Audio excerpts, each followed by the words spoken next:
दत्तात्रय म्हणजे काय, तर अत्रेय म्हणजे अत्रि ऋषींचा मुलगा अत्रेय, आणि दत्त म्हणजे काय, तर त्रिदेव म्हणाले आम्ही स्वतःला देतो. सत्व रजतम या 3 गुणांच्या पलीकडे गेलेली व्यक्ती. देणारच आहात तर मला हे द्या की त्रिदेव माझ्या पोटी जन्माला यावे. चर्चा केली त्यांनी. 100 वर्ष एका पायावर उभं राहून त्यांनी तप केले. आणि मग या त्रिदेवांना त्यांची मागणीच अशी होती की अनुसूया मातेने पूर्ण दिगंबर अवस्थेमध्ये त्यांना स्तनपान किंवा त्यांना आजही असं म्हणतात की दत्तात्रय हे अजूनही अवतार कार्य पूर्ण संपलेलं नाही. हे आज दिगंबरा श्रीपाद वल्लभ दिगंबरा. तर दिगंबर या शब्दाचा अर्थ काय आहे? दिग म्हणजे दिशा, अंबर म्हणजे वस्त्र. दिशाच ज्यांचे वस्त्र आहेत त्यांना म्हणतात दिगंबर. असे अवधूत स्वतः काही बोलत नाहीत, पण त्यांच्याबरोबर आलेल्या त्या काळ्या कुत्र्याला बोलवतात आणि त्याच्या डोक्यावरून हात फिरवतात आणि तो जो कुत्रा असतो तो वेद घोष करायला सुरुवात करतो. मी त्या वेश्येमध्ये आसक्त झालेलो आहे, तर तू मला काहीही कर पण मला तिच्यापर्यंत नाही तर मला मरण दिसत आहे. भगवान शंकरांच्या त्रिशूळावरती वाराणसी आहे, महालक्ष्मीच्या हातावरती कोल्हापूर आहे, त्यामुळे ब्रह्मदेवांच्या कमळावरती पुष्कर आहे, त्यामुळे ते राजस्थानमध्ये ते स्थान आहे. विद्वत्ता आणि विनम्रता हे एकत्र दिसणं खूप अवघड गोष्ट असते. जो हुशार असतो याच्यामध्ये पूर्ण विनम्रता टिकून राहत नाही, आणि हे टिकणं म्हणजेच खरे परमेश्वरी कृपा असं आपण म्हणू शकतो. नमस्कार मंडळी, मी तृप्ती येवले तुमचं पुन्हा एकदा मनापासून स्वागत करते द ट्रू डीप टॉक या आपल्या पॉडकास्ट चॅनलमध्ये. आज आपल्या पॉडकास्टमध्ये आपण बोलणार आहोत दत्तभक्तांना नेहमी पडणाऱ्या काही प्रश्नांबद्दल, जे खूप महत्त्वाचेही आहेत आणि मनाला स्पर्श करून जाणारे सुद्धा आहेत. तर चला तर मग गुरूंची कृपा, भक्तीची शक्ती आणि दत्त अवतारांचे चैतन्य अनुभवूयात आपल्या खास पाहुण्यांसोबत, सिद्धयोगी श्री अभिषेक दादा यांच्यासोबत. नमस्कार दादा, तुमचं खूप खूप मनापासून स्वागत आहे आपल्या आजच्या पॉडकास्टमध्ये. आज खरं तर आपण दत्त भक्तांच्या मनातले प्रश्न आणि त्यांची उत्तर या सगळ्यांवरती बोलणार आहोत. तर पहिलाच प्रश्न माझा असा की दत्त अवताराबद्दल तुम्ही काय सांगणार? स्वामी शरण. सर्वप्रथम तुमचे आभार की तुम्ही ह्या खूप चांगल्या विषयावरती मला आमंत्रित केले, आणि हा माझा आवडता विषय आहे. आणि रिसेंटली माझं ह्या विषयावरच जास्तीत जास्त काम होत चाललेलं आहे, आणि मी आशा करतो की प्रेक्षकांना देखील हे आवडत असेल.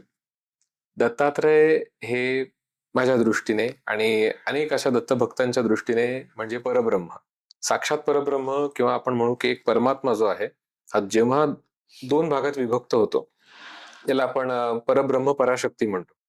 तर त्या एकाच परमात्म्याचं पुरुष रूप ज्याला आपण दत्तात्रय म्हणतो, आणि याच दत्तात्रयांचं स्त्री रूप जिला अनघा लक्ष्मी असं देखील म्हटलं जातं.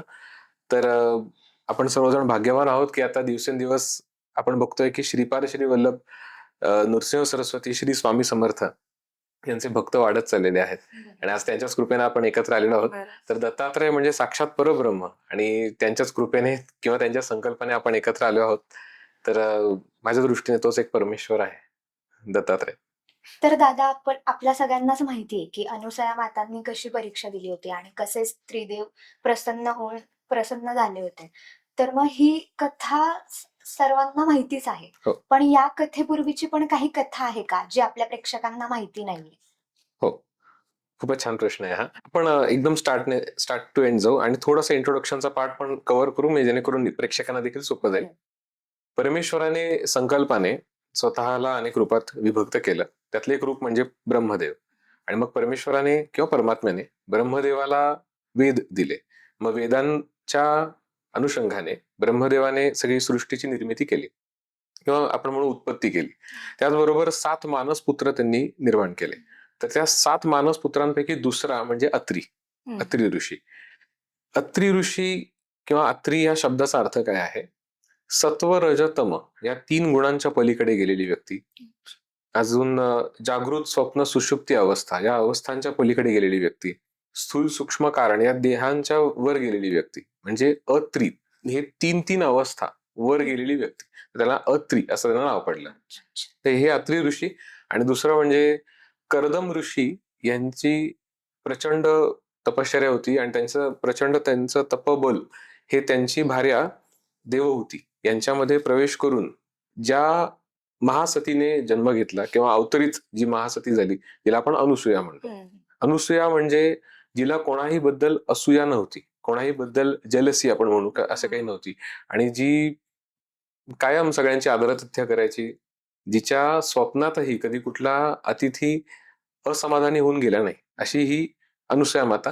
तर आपण आता थोड्या वेळापूर्वी जो उल्लेख केला तोच, की प्रेक्षकांनाही माहिती आहे की याच अनुसूया मातेची परीक्षा घेण्यासाठी त्रिदेवांना का पाठवलं गेलं. तर नारद मुनींनी एकदा त्रिदेवी सरस्वती, लक्ष्मी आणि पार्वती यांच्या जवळ जाऊन एकदा असे एक गोष्ट सांगितली की तुमच्यापेक्षाही जास्त पतिव्रता एक आहे, जिची आख्यायिका किंवा जिची गाथा सगळीकडे गायली जात आहे आणि जिचं सगळीकडे कौतुक होत आहे सर्वदूर, जिची कीर्ती पसरत चालली आहे.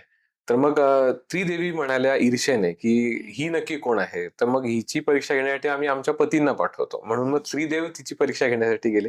आणि मग त्यानंतर आपल्याला माहितच आहे प्रेक्षकांना की अनुसूया माता हिची परीक्षा घेऊन मग त्रिदेव प्रसन्न झाले, कारण त्रिदेवांना तिने बाल्य अवस्थेमध्ये म्हणजे पाणी अभिमंत्रित करून, जल अभिमंत्रित करून त्या त्रिदेवांवरती प्रोक्षण करून त्यांना बाल्य अवस्थेमध्ये नेलं, शैशव अवस्थेत नेलं. आणि मग या त्रिदेवांना म्हणजे त्यांची मागणीच अशी होती की अनुसूया मातेने पूर्ण दिगंबर अवस्थेमध्ये त्यांना स्तनपान किंवा त्यांना खाऊ घालावं किंवा तिला भिक्षा घालावी अशी त्यांची इच्छा होती, आणि ते तिने पूर्ण केली. आणि मग या सगळ्या गोष्टी बघून सगळे त्रिदेव मुख्य म्हणजे परमेश्वराचे रूप असलेले त्रिदेव हे शैशव अवस्थेत म्हणजे लहान मुलाच्या रूपात गेलेले आहेत हे बघून त्रिदेवी काळजीने मग परत आल्या, आणि मग त्यांनी प्रार्थना केली की आमच्या नवऱ्यांना परत तुम्ही पूर्ववत करा. मग त्यानंतर त्रिदेव प्रसन्न होऊन त्यांना म्हणाले की आम्ही तुमच्या गर्भात नंतर जन्माला येऊ, किंवा आम्ही त्यांनी प्रसन्न होऊन आशीर्वाद दिला. हे आपल्याला माहित आहे. आता ह्याच्या आधीची कथा अशी आहे की दत्तात्रेयांचे 2 महाभक्त झालेले आहेत, ज्यांचा उल्लेख पुढे होईलच. सुरुवातच त्यांच्यापासूनच होते, जे म्हणजे गुरु शिष्य असा संवाद आहे हा. एक गुरु म्हणजे वेदधर्मा ऋषी आणि त्यांचे शिष्य दीपक. हे दीपक जे आहेत हे वेदधर्मा ऋषी यांची सेवा करत असताना त्यांनी त्यांच्या गुरूंना, वेदधर्मा ऋषींना प्रश्न विचारला की दत्तात्रय म्हणजे नक्की कोण आहेत, यांच्याबद्दल मला काही माहिती सांगाल का, असा त्यांनी प्रश्न विचारला.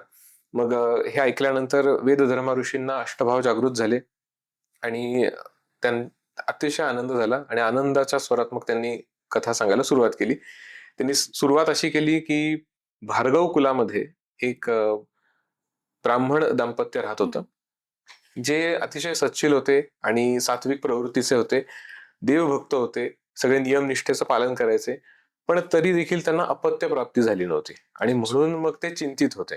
ते चिंतित असल्या कारणाने मग त्यांनी बऱ्याच ठिकाणी उपाय केले आणि नवस देखील केले. अनेक नवस केल्यानंतर मग त्यांना वृद्धापकाळी त्यांना एक अपत्य प्राप्ती झाली, पुत्र प्राप्ती त्यांना झाली. तो जो पुत्र होता तो थोडासा मोठा मोठा होत गेला, तसं लोकांना कळायला लागलं की तो मतिमंद आहे, आणि तो आपण जसं म्हणू आपण आजच्या काळात म्हणलं की तो रिस्पॉन्ड नव्हता नीट करत. मग त्यांना काळजी वाटायला लागली. तो जो माणूस जो होता, जो पुरुष होता, ज्याचा म्हणजे ज्यांच्या पोटी तो मुलगा आलेला आहे, त्याला ते मौजी बंद म्हणजेच मुंज, त्यांचं उपनयन संस्कारानंतरही त्याला विचारायला लागले की तू काहीच संध्यावंदन करत नाही, गायत्री मंत्र देखील म्हणत नाही, मग तुझं पुढे कसं होणार. तर मग या काळजीच्या भरात ते जेव्हा बोलत होते तेव्हा मग तो जो अपत्य प्राप्त झालेला तो जो मुलगा होता तो त्यांना म्हणाला की मी या सगळ्या अवस्था अनुभवलेल्या आहेत. म्हणजे काय, तर एक पटकन एक छोटासा पाठ सांगतो की तो जो मुलगा होता त्याला मुळातच आत्मज्ञान होतं, आणि तो फक्त त्या अवस्थेचं सोंग करत होता. आणि मग मग इथे तो सांगायला सुरुवात करतो की मला अनेक जन्म झालेले आहेत, मी अनेक योनींमधून जाऊन आलेलो आहे. जसं की आपण जाणतो, आपण समजा एखाद्या गोष्टीचं पाठांतर केलंय किंवा वाचन केलंय, आणि जर आपण झोपलो आणि झोपेतनं मग उठलो, तर याचा अर्थ असा होत नाही की आपण सगळं विसरलो. आपल्याला झोपेमध्ये तात्पुरतं विसरलेला असू शकतो आपण, कारण त्यामध्ये आपल्याला स्वप्न देखील पडतात, पण उठल्यानंतर सगळं परत आठवायला लागतं. तसं तो सांगतो की मी अनेक जन्म घेतलेले आहेत, पण तरीही मला सगळ्या गोष्टी ज्ञात आहेत. आणि मग त्याने परत मग पुढे सांगायला सुरुवात केलेली आहे की पैठण या क्षेत्री तिकडे देखील एक सच्चिल ब्राह्मण दाम्पत्य राहत होते. आणि मग कालांतराने किंवा दुर्दैवाने असं म्हणू की तो जो पती होता, कौशिक गोत्री ते ब्राह्मण पती पत्नी होते, तर कौशिक गोत्री तो जो पती होता त्याला व्यसन लागले, वेगवेगळ्या प्रकारचे व्यसन त्याला जडले, त्या व्यसनाच्या नादी लागून मग तो वेश्येच्या नादी लागला. आणि मग त्या वेश्येच्या नादी लागून मग तो संपूर्ण काळ तिच्या सानिध्यात राहायचा, तिच्या घरी राहायचा, स्वतःच्या बायकोला सोडून. आणि हे सगळं चालू असताना त्याने सगळे पैसे तिच्यावर खर्च केले आणि कालांतराने मग त्याला कुष्ठरोग झाला. कुष्ठरोग झाल्यानंतर मग ती जी वेश्या होती ती त्याचा त्याग करते, ती त्याला हाकलून देते. आणि तो म्हणजे संपूर्ण सर्वांगाला त्याला सगळीकडे जखमा आणि तिकडून पू बाहेर येणं किंवा त्याला स्वतःची काळजी घेता येत नव्हती. अशा अवस्थेत मग तो पूर्ण कंगाल होऊन मग तो स्वतःच्या घरी गेला. हे सगळं पाहून त्याची बायको जी होती ती निराश न होता, तिला एकाच गोष्टीचं दुःख होतं की माझा पती माझ्याबरोबर राहत नाही. पण पतीला परत आलेलं पाहून ती पतिव्रता असलेली कौशिक पत्नी ती खुश होते आणि मग ती आनंदित होते. आणि मग ती नवऱ्याचं स्वागत करते, आदरातिथ्य करते, त्याची सगळं सेवा करायला लागते, त्याला जे जे हवे ते सगळं देते. त्याची संपूर्ण पद्धतीने म्हणजे अगदी एखाद्या नोकराप्रमाणे ती त्याची सगळी सेवा करते, सगळं खाऊ घालते, त्याला आंघोळ घालते. हे सगळं चालू असताना देखील त्याला अचानक मध्ये मध्ये वेश्येचं स्मरण होत असतं आणि मग तो स्वतःच्याच बायकोला अनेकदा शिव्या घालणे, मारणे ह्या सगळ्या गोष्टी तो करत असतो, जे की चुकीचं आहे अर्थातच. तर हे सगळं इतकं वाढत जातं, पण ती पतिव्रता स्त्री त्या तिच्या नवऱ्यासाठी काहीही करायला तयार होते आणि ती ह्या सगळ्या गोष्टी ऍक्सेप्ट करते. आणि एक दिवशी असं होतं की एके दिवशी त्यांचा मुख्यद्वार त्यांचं उघडं असताना त्यांच्या द्वारावरून एक वेश्या जात असते. त्या वेश्येला बघून परत तो तिचा नवरा हा मोहित होतो आणि मग कौशिक गोत्री त्याच्या पत्नीला म्हणतो की तू धर्म जाणतेस आणि आता तू हे सगळं तू बघत आहेसच आणि मी त्या वेश्येमध्ये आसक्त झालेलो आहे. तर तू मला काहीही कर, पण मला तिच्यापर्यंत नाही तर मला मरण दिसत आहे. तर मग ती पतिव्रता स्त्री असल्या कारणाने तिला असं वाटलं की आपण पती विना जगणं हे योग्य नाही. त्यामुळे मग तिला ते विचारही सोसवत नव्हता, म्हणून तिने लगेचच निर्णय घेतला आणि मग तिने जवळचे तिचे जे काही संपत्ती किंवा सोनं नाणं होतं ते सगळं तिने स्वतःबरोबर बाळगलं. आणि मग पतीला, त्याला चालताही येत नव्हतं, कुष्ठरोगाने ग्रासलेला होता, अनेक बाकी वेगळे रोग देखील ग्रासले होते. अशा अवस्थेत तिने पतीला खांद्यावर घेतलं आणि मग त्याला घेऊन ती जात होती. आणि वेश्या मार्गक्रमण करत असताना तिच्या मागे जात असताना मग नंतर अंधार पडू लागला, संध्याकाळ झाली, अंधार पडू लागला. जसा जसा आकाशातला प्रकाश असेल त्या प्रकाशाच्या दिशेने मग जसा वाट मिळेल ती वाट काढत काढत ती जात होती. हे चालू असतानाच आता दुसरीकडे अजून एकच त्याच ठिकाणी अजून एक वेगळा एक प्रसंग असा आहे मार्गातच, की त्या नगराचे जे राजे होते त्या राजाच्या राजकोषामध्ये झाली होती चोरी. आणि ते जे कोणी चोर होते तो चोरांचा समूह बऱ्याच ठिकाणी पळत गेला होता. मग राजाचे जे सैनिक होते ते चोरांचा शोध घेण्यासाठी मागे मागे गेले आणि ते घेत असताना चोराचा शोध घेत असताना त्यांना एक ठिकाणी एक व्यक्ती पद्मासन धारण करून ध्यान करताना दिसली. तर त्या सैनिकांना असा गैरसमज झाला की ही जी व्यक्ती आहे पद्मासन धारण करून ध्यान करण्याचं नाटक करते असं सैनिकांना वाटलं. त्यांना असं वाटलं की तो चोरच आहे पण तो मुद्दाम नाटक करतोय. पण ते होते मांडव्य ऋषी किंवा मांडव्य मुनी म्हणतात त्यांना. ते होते मांडव्य मुनी. त्यांनी पद्मासन धारण करून त्यांना समाधी अवस्था प्राप्त झाली होती आणि ते समाधीचा अभ्यास करत होते. त्यांना त्याच अवस्थेत उचलून त्यांना नगरामध्ये तिकडे सुळीवर चढवलं. सुळी नावाचं एक शिक्षा असते. जसं की आपण फाशी ऐकलेलं आहे, तर सुळी म्हणजे असं तिरका असं एक काय म्हणू आपण पिरॅमिड शेप मध्ये असतो, ज्याच्यावरती मग पूर्ण आपलं बसवलं जातं आणि मग त्यामधून आपल्याला यातना प्रचंड होतात, जे पोटापर्यंत शरीर आपलं फाडलं जावं अशा हिशोबाने. तर त्या सुळीवर त्यांना ठेवलं गेलं होतं, पण समाधीत असल्या कारणाने त्यांना काही जाणवत नव्हतं. आणि ही शिक्षा त्यांना म्हणजे सैनिकांच्या गैरसमजाने तिथे दिली जात होती. त्याच दरम्यान मग कौशिक दाम्पत्य, ती पत्नी पतीला घेऊन जात असताना त्या पतीचा धक्का त्या सुळीला लागतो आणि मग सुळी हल्ल्या गेल्यामुळे मांडव्य मुनींना मग यातना होतात आणि मग त्यांना प्रचंड म्हणजे मरण यातना होतात. आणि त्यांना लक्षात येतं की आता काही वेळातच आता या शरीराचा त्याग करावा लागणार आहे. मग याच विचारांनी रागाने देखील त्यांना सगळी समाधीभंग झाल्यामुळे त्यांनी शाप दिला पटकन न बघता, की ज्याने कोणी मला धक्का दिलेला आहे आणि ज्याच्यामुळे मला ह्या नरक यातना भोगाव्या लागलेल्या आहेत त्याला सूर्योदय होता क्षणी मृत्यू येईल. कारण सूर्यास्त तर झाला होता आणि अंधार होता त्यावेळेला.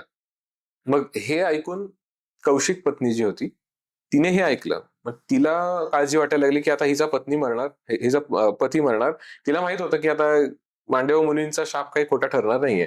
म्हणून मग तिने प्रार्थना केली आणि मग तिने सूर्यदेवांना थेट आदेश दिला असं म्हणू शकतो, किंवा प्रार्थना केला असं पण म्हणू शकतो, की हे सूर्यदेवा, मी जर पतिव्रता असेल आणि मी जर आतापर्यंत पतीची सेवा कुठल्याही अपेक्षेविना केलेली असेल, तर सूर्योदय झाला नाही पाहिजे, तू आहेस तिथे स्थिर थांबावं. तर हे झाल्यामुळे सूर्य आणि संपूर्ण ग्रहमाला, संपूर्ण पृथ्वी आणि सगळे ग्रहमाला स्थिर थांबले. कोणी हल्लं नाही, रोटेशन रिव्हॉल्युशन पूर्णच थांबलं होतं. आणि मग ती गेली. मग ती त्या वेश्येच्या घरी जाऊन मग ते पती त्यातनं खुश झाला. परत मग ते स्वघरी आले. तर पतीला घेऊन ती परत स्वतःच्या घरी येऊन थांबले. आणि मग या दरम्यान सगळ्यांना प्रश्न पडला.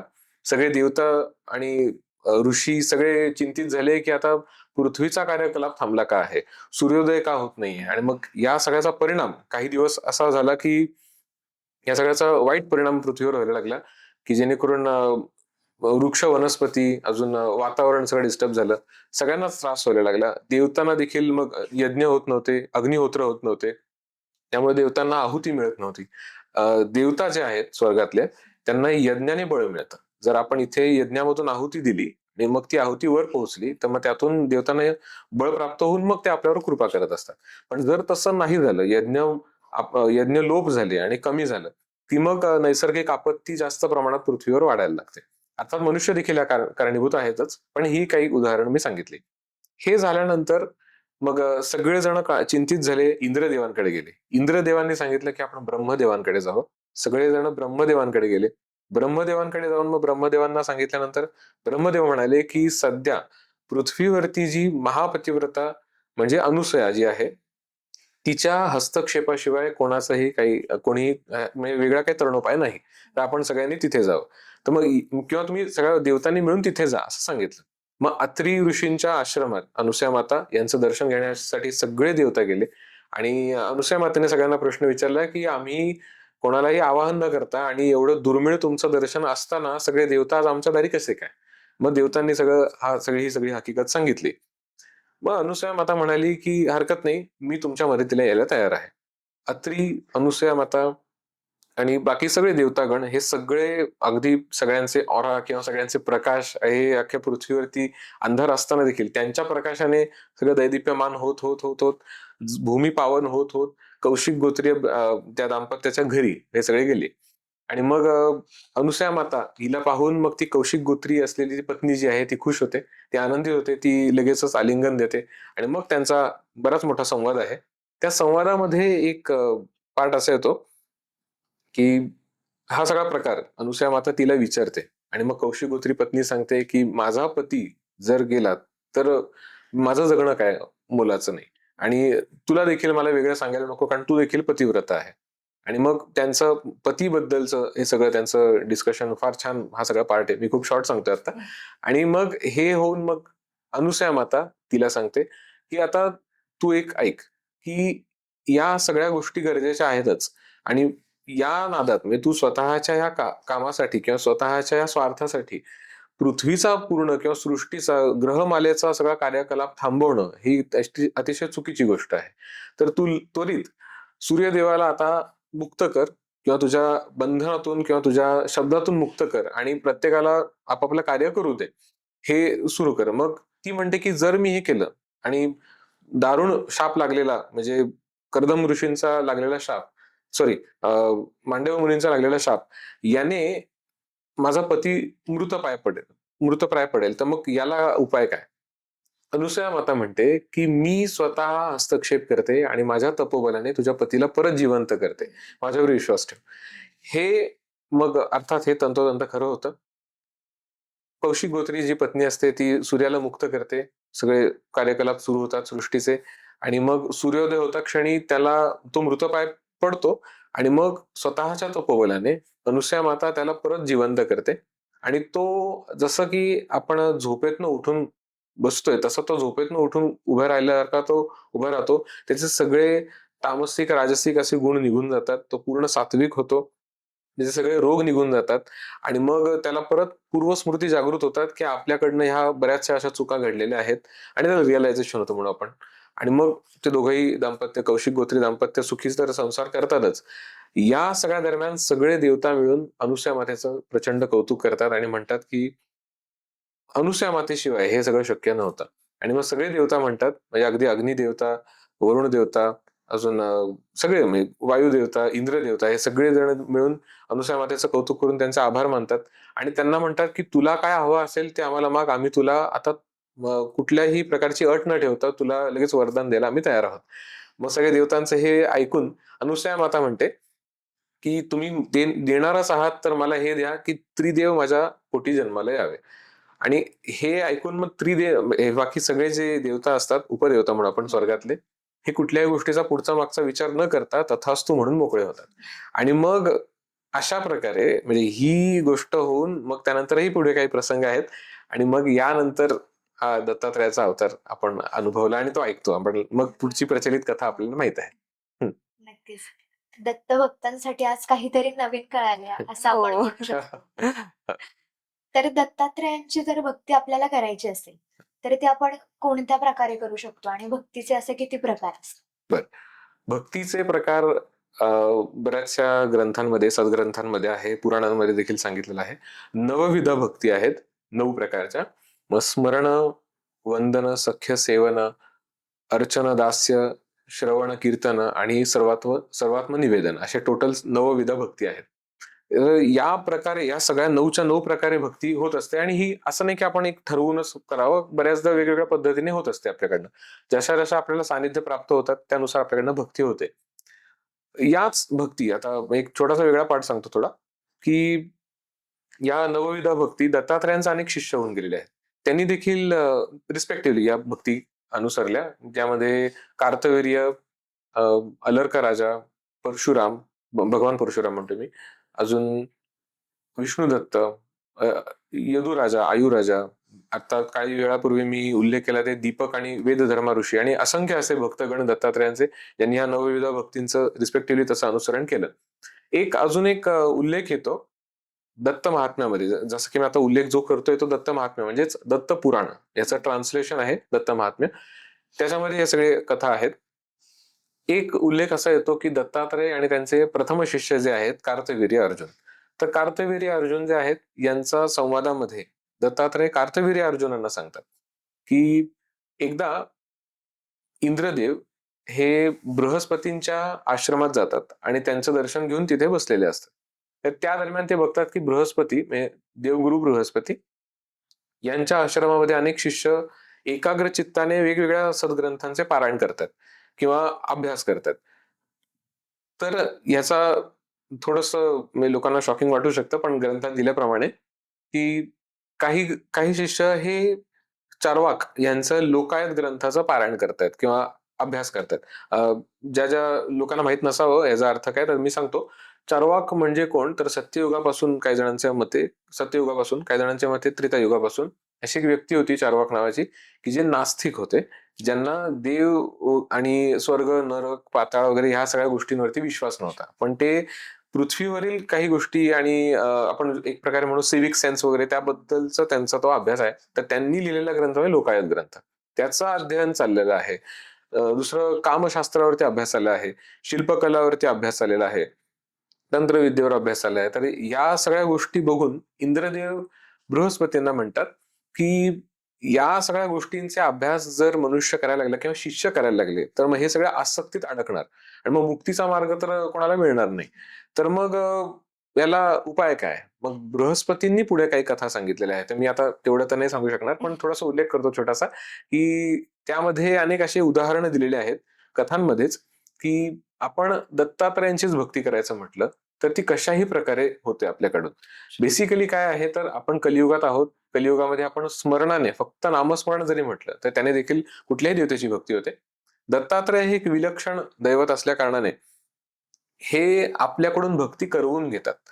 आणि यामध्ये असं आहे की आपण केवळ त्यांचं स्मरण करताना आपलं नुसतं कार्य, आपलं कर्तव्य जरी करत राहिलो तरीही आपण दत्तात्रय भक्तीच करत आहोत असा त्याचा अर्थ होतो. यामध्ये उल्लेख असे, जसं मी मगाशी केलं, जसं कामशास्त्र, शिल्पकला आहे, तंत्रविद्या आहे, शास्त्र कर्म आहेत. या सगळ्या कथा आहेत, त्यामध्ये 7 कथा आहेत टोटल. या सगळ्या 7 कथांचा उल्लेख यामध्ये येतो की ज्यामध्ये भक्ती सहित अकर्तात्मक योग म्हणजे करणारा मी नाही, माझं आराध्य आहे, आणि अलिप्तता की ज्यामध्ये मी एखादं कार्य करतोय तर मग हे कार्य करतोय तर मग याचे रिझल्ट असेच यायला पाहिजे अशी आसक्ती न ठेवणं, की अलिप्त म्हणजे मी चिकटून, लिप्तता म्हणजे चिकटणे, पण कार्य करत असताना पण त्यामधून मुक्त राहणे, सगळ्यामध्ये राहून मुक्त राहून. तर ही अलिप्तता. आणि साक्षभाव किंवा द्रष्टाभाव, की एक प्रकारे आपण स्वतःबद्दलच, की आपण स्वतः कुठलं कार्य करतोय, आपण कुठलं कोणाशी बोलतोय किंवा आपल्याशी कोण काही जण बोलतायत, तर हे सगळं काही आपण नॉर्मल प्रत्येकासारखं वागणं भागच आहे, आपलं कर्म करणं गरजेचंच आहे. प्लस आतल्या आत आपण एक third person point of view ठेवायचा, की ज्यामध्ये आपण असा विचार करायचा की आपण स्वतःकडेच वेगळ्या पॉइंट ऑफ व्ह्यूने बघतोय. त्याला म्हणतात द्रष्टाभाव, ज्याने या सगळ्या गोष्टी सुलभ होतात आणि पाप पुण्याच्या द्वंद्वामध्ये न अडकता आपण मुक्तीचा मार्ग आपण क्लिअर करतो, असा त्याचा अर्थ होतो. तर म्हणजे ग्रंथात दिल्याप्रमाणे एवढे तर उल्लेख आहेतच. आता दत्तात्रयांचे 16 अवतार आहेत असं म्हटलं जातं. हो. तर प्रेक्षकांना नक्कीच आवडेल ऐकायला त्याबद्दल. मी हे सांगण्याचा नक्कीच प्रयत्न करतो, कारण हा पार्ट खूपच मोठा आहे. हो. मी प्रत्येक अवतारांबद्दलच्या काही कथा फक्त थोडं शॉर्ट मध्ये सांगण्याचा प्रयत्न करतो. ठीक आहे. ब्रह्मदेवांचे मानसपुत्र अत्रि ऋषी आणि त्यांची भार्या अनुसूया माता यांनी हिमालयात कठोर तप केले आणि त्या तप सामर्थ्याने त्यांना त्रिदेवांनी स्फटिकर्ण रूपात दर्शन दिले. स्फटिक आपल्याला माहिती असेल, थोडंसं ट्रान्सपरंट असं व्हाईट कलरचं, त्या रूपामध्ये त्रिदेवाने त्यांना दर्शन दिलं. तर या स्फटिकर्ण त्रिदेवांचं दर्शन घेऊन अत्रि अनुसूया हे म्हणजे काय म्हणू आपण आनंदित झाले, आणि मग त्यांना ज्या रूपात त्रिदेवाने दर्शन दिलं त्या रूपाला म्हणजे आपण असं म्हणू की त्यांनी योग मार्गाचा पुरस्कार करणारं तो रूप होतं. तर योग मार्गाचा पुरस्कार करणाऱ्या रूपामध्ये, स्फटिकर्ण स्वरूपामध्ये त्रिदेवाने त्यांना दर्शन दिले. त्यामुळे दत्तात्रय यांच्या या पहिल्या रूपाला म्हणतात योगीराज. तो पहिला अवतार आहे योगीराज. दुसरा अवतार आहे अत्रिवरद. वासुदेवानंद सरस्वती टेंबे स्वामी यांनी लिहिलेले हे सगळे स्वरूपांबद्दलचा अभ्यास आहे, त्यामधलाच मी एक छोटासा पाठ सांगतोय. ब्रह्मदेवाने त्यांचे मानसपुत्र अत्रि ऋषी यांना आदेश दिला की तू आता संसारात किंवा गृहस्थ आश्रमाचा स्वीकार कर, प्रवेश कर. तर मग त्यांनी त्यांची आज्ञा पाळली आणि त्यानंतर त्यांनी अर्थातच तप केले आणि त्यांना यथाखाली एक संतान प्राप्त झाली. पण त्यामध्ये त्यांना समाधान नव्हते, कारण त्यांची इच्छा होती की धर्माची ध्वजा त्रिलोकामध्ये फडकावणारा त्यांना अपत्य हवं होतं. तर मग त्यासाठी त्यांनी खडतर तपश्चर्या केली. त्यांनी 100 वर्ष एका पायावर उभं राहून त्यांनी तप केले आणि मग त्रिदेव त्यांच्यावर प्रसन्न झाले.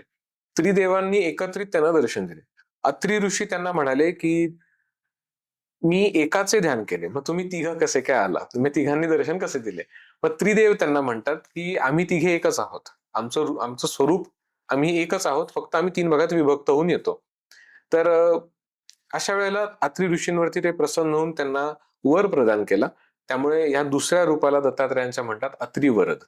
हे असे दुसरं रूप. त्रिदेवांच्या दर्शनामुळे अत्रि अनुसूया हे कायम त्रिदेवांच्या ध्यानात निमग्न राहायला लागले. पूर्ण दिवसभराची सगळी कामं करत असताना देखील त्यांना कॉन्स्टंट त्रिदेवांचं स्मरण त्यांना व्हायला लागलं. मग यामुळे मग त्रिदेवांनी परत अनुसूया माता आणि अत्रि ऋषींना परत दर्शन दिले आणि त्यांना सांगितले की तुम्ही आमचे अखंड स्मरण करत आहात, तर आम्ही द्रष्टा भावाने तुमच्या बरोबरच आता सगळीकडे फिरत राहणार आहोत आणि आम्ही स्वतः तुमच्या गर्भामध्ये प्रवेश करून तुमचं अपत्य म्हणून आम्ही जन्माला येणार आहोत, असं त्रिदेव त्यांना सांगतात. आणि त्रिदेव हे अर्थातच आपल्याला माहिती आहे की त्यांनी वचनबद्ध झाल्या कारणाने त्यांना अवतरित व्हावं देखील लागलं. त्यावेळेला त्रिदेवांनी सांगितल्याप्रमाणे ते त्यांच्या मातृगर्भात म्हणजे अनुसूया मातेच्या गर्भात प्रवेश केला आणि मग त्यानंतर ते अवतरित झाले. तर या स्वरूपाला म्हणतात दत्तात्रय. दत्तात्रय म्हणजे काय, तर अत्रेय म्हणजे अत्रि ऋषींचा मुलगा अत्रेय, आणि दत्त म्हणजे काय, तर त्रिदेव म्हणाले आम्ही स्वतःला देतो. दत्तचा अर्थ काय आहे की ज्याने स्वतःला दिले, दत्त म्हणजे स्वतःला दिले.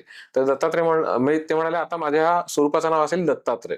तर दत्त आणि अत्रेय म्हणजे दत्त प्लस अत्रेय म्हणजे दत्तात्रेय, तर अशा प्रकारे हा तिसरं स्वरूप आहे दत्तात्रय. आता जसं की आपण तपश्चर्येचं जाणून घेतलं अत्रि ऋषींचा, की त्यांनी एक खडतर तपश्चर्या केली. तर त्या पर्वताचं नाव होतं वृक्ष पर्वत. वृक्ष पर्वतावरती त्यांनी जी अखंड आणि खडतर तपश्चर्या केल्यामुळे त्यांच्यामध्ये योग सामर्थ्य, तेज आणि योग तपशक्ती निर्माण झाली होती. तर ती इतक्या जास्त प्रमाणात निर्माण झाली की त्यांच्या शरीराला यातना व्हायला लागल्या. गरम त्यांचं शरीर झालं. ते तेज त्यांना सहन होत नव्हतं. मग अशा वेळेला दत्तात्रेयांनी त्यांच्या सुषुम्ना नाडीमध्ये प्रवेश करून त्यांच्या हृदय पोकळीमध्ये जाऊन, हृदयामध्ये जाऊन त्यांना नखशिखांत शांती आणि गारवा प्रदान केला. तर त्यामुळे या स्वरूपाला दत्तात्रयांच्या म्हणतात कालाग्निशमन दत्तात्रय. कालाग्निशमन म्हणजे काळाचा अग्नी जो निर्माण झालेला आहे, की जो तपसामर्थ्याने निर्माण झालेला आहे, त्याला देखील शमवणारं रूप म्हणजे कालाग्निशमन. अत्रि ऋषींच्या आश्रमामध्ये जेव्हा आता दत्तात्रयांची सगळीकडे ख्याती सर्वदूर पसरायला लागली, तर अत्रि ऋषींच्या आश्रमामध्ये सगळे देवतांचे चारण म्हणजे कोण, तर देवतांची स्तुतीपर गीते गाणारी त्यांचे काही मंडळी असतात, तर त्यांना चारण म्हणतात. चारण, गंधर्व, यक्ष, किन्नर, महाऋषी, महामुनी आणि सच्चिल ब्राह्मण, महात्मे हे सगळे जण मिळून अत्रि ऋषींच्या आश्रमात यायला लागले. आश्रमात ते आल्यानंतर मग दत्तात्रयांचे दर्शन घेण्यासाठी ते जवळ येतच होते. तेव्हा दत्तात्रय यांना हे अर्थातच ते परमेश्वर असल्या कारणाने त्यांना हे ज्ञात झालं आणि त्यांनी शैशव अवस्था म्हणजे एकदा तान्ह्या बाळाच्या रूपात असताना देखील त्यांनी त्या स्वरूपाचा त्याग करून ते अचानक बाल रूपात ते प्रकट झाले आणि मग आलेल्या सगळ्यांचं स्वागत केलं. ते आनंदित झाले आणि या सगळ्यांना दत्तात्रयांनी योग मार्गाचा अवलंब करायला सांगितलं, योग मार्गाची दीक्षा दिली आणि मग सगळ्यांना योगी बनवलं. त्यामुळे या रूपाला म्हणतात योगी जनवल्लभ. असा हा पुढचा होता. पुढचा आहे लीला विश्वंभर. एकदा पृथ्वीवरती प्रचंड आपण म्हणू दुष्काळ पडला आणि असा नाही की सगळीकडे सेम पद्धतीचा, काही ठिकाणी अतिवृष्टी म्हणजे की सगळीकडे पाऊस आणि त्यामुळे सगळ्या पिकांची नासाडी झाली आणि काही ठिकाणी इतकं वृक्ष वातावरण तयार झालं की तिकडे पाण्याची देखील भ्रांत होती. म्हणजे काही खाणं पिणं कुठेही त्यांना प्राप्त होत नव्हती आणि मनुष्यांची देखील संख्या कमी व्हायला लागली. याच दरम्यान सगळीकडे उंदरांची संख्या वाढली आणि सगळीकडे मनुष्यांना त्रास व्हायला लागला. मग ऋषीमुनी आणि सच्चिल ब्राह्मण मिळून हे दत्तात्रयांच्या दर्शनासाठी गेले. तिथे गेल्यानंतर दत्तात्रयांना त्यांनी प्रार्थना केली की म्हणजे त्यांनी स्वतःची जी काय अडचण आहे ती सांगितली, आपल्या पृथ्वीची सगळी अडचण सांगितली. दत्तात्रय तेव्हा देखील शैशव अवस्थेत होते. त्याचा त्याग करून मग ते परत बाल अवस्थेत येऊन सगळ्यांना जे जे हवे ते वर प्रदान केले, सगळ्यांच्या इच्छा पूर्ण केल्या आणि अर्थातच त्यांनी प्रार्थना केली असेल की अतिवृष्टी तरी थांबवा, नाहीतर काही ठिकाणी वर्षा करा. तर हे सगळं त्यांनी पूर्ण केलं. ते केल्यानंतर दत्तात्रयांनी सगळ्यांना सांगितलं की सगळ्यांनी आता आश्रमात थांबा. काही दिवस त्यांना राहून घेतलं आणि त्यांच्या अमृतवाणीने सगळ्यांना सत्संग घडवला आणि मग काही वेळानंतर त्यांना विश्वरूप दर्शन दाखवलं, जसं कृष्णाने अर्जुनाला दाखवलं होतं तसं. हे विश्वरूप दर्शन त्यांना घडवलं आणि हे बघत असताना तरी देखील विश्वरूप दर्शन होऊन देखील काहींच्या मनातल्या वासना किंवा आकांक्षा कमी होत नव्हत्या. तर मग दत्तात्रयांनी वारंवार त्यांना ते अदृश्य व्हायचे, परत मग विश्वरूप दर्शन दाखवायचे, परत अदृश्य व्हायचे, परत विश्वरूप दर्शन दाखवायचे. तर या सगळ्या दरम्यान मग जोपर्यंत मनातलं मालिन्य आणि वासना दूर होत नाही तोपर्यंत हे रूप ते दाखवत राहिले आणि अशा प्रकारची लीला धारण केली. त्यामुळे या रूपाला म्हणतात लीला विश्वंभर. असं हे एक रूप आहे. एकदा पुढचा अवतार आहे सिद्धराज. एकदा दत्तात्रय हे बाल अवस्थेत असताना ते मार्गक्रमण करत होते. संपूर्ण पृथ्वीवरती ते परिक्रमा करत होते. त्यावेळेस ते बद्रिकाश्रमात म्हणजे बद्रिकारण्य म्हणतात त्याला, तिकडे गेले. तिकडे गेल्यानंतर तिकडे सिद्ध योगी आणि संतांचा असा एक समूह होता. तिकडे वेगवेगळ्या प्रकारचे समूह एकत्र आले होते आणि त्यांच्या सगळ्यांचं रूप दत्तात्रय बघत होते, न्याहाळत होते नीट. त्यापैकी काही जण दिगंबर होते, काही जण कौपिनधारी होते, काही जण जटाधारी होते, काही जण मौनी होते आणि बऱ्याच ठिकाणी वितंडवाद त्यांचे एकमेकांमध्ये चालले होते. एकंदरीत दत्तात्रयांनी बघितलं की सगळ्यांमध्ये अहमपणा हा खूप वाढलेला आहे. सगळ्यांना अहंकार वाढलेला आहे. आपापल्या सिद्धीचा गर्व झालेला आहे. तर मग दत्तात्रयांनी ठरवलं की आता आपण कुठली तरी लीला धारण करू. तर त्यावेळेला ते त्या सगळ्या सिद्धांच्या घोळक्यामध्ये जाऊन तिथे पद्मासन धारण करून बसले. सगळ्यांनी त्यांना प्रश्न विचारला की तू कोण आहेस आणि तू वयाने पण लहान दिसतोयस, तुझं हे रूप कोणतं आहे, तुझा आश्रय कोणता आहे, तुझे गुरु कोण आहेत, तुझी मुद्रा कोणती आहे, परंपरा कोणती आहे, असं या सगळ्या अनेक त्यांना प्रश्न विचारले. या सगळ्याला त्यांनी अर्थातच सडेतोड उत्तरं दिली. ती उत्तरं दिल्यानंतर मग ते सगळेजण अवाक तर झालेच.